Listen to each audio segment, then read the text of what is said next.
Here's Flanders Friends, Chapter 23, entitled Friends. Can I have a go? She said.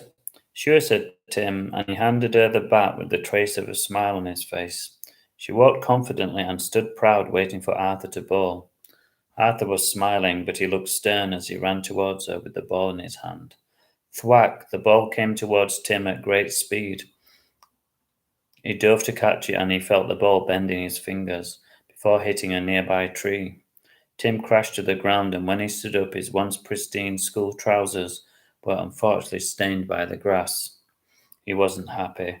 My mum won't be pleased, he thought. He angrily brushed off the leaves and twigs from his trousers, and she came over and watched him.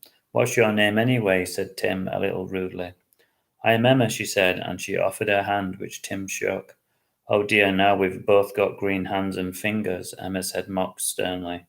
By this time, Tim was past caring, and he was so tired that all he wanted to do was to go home and rest.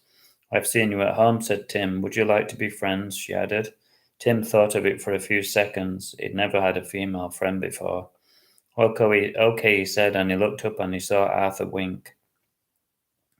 I have to go home now, said Tim. Do you want to walk with me? Cool, she said, and they walked together through the fields. Tim waved goodbye to Arthur. He could see the smoke from the chimney at the top of his house, and he began to dream of a nice hot meal. Tim wasn't sure what to say, so he let her do all the talking. She told him about her life and how she had been born in Yorkshire and how she had moved in with her mum after her parents divorced. Tim didn't know what to say, so he just listened. He felt sorry for her going through a painful divorce, but she told him how her mum kept her going and she was talking at 1,000,000 miles an hour. And sometimes Tim was confused about what she was getting at, and in between each sentence, she popped her gum loudly, making him jump.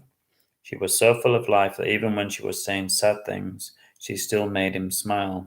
That was a good thing, he thought.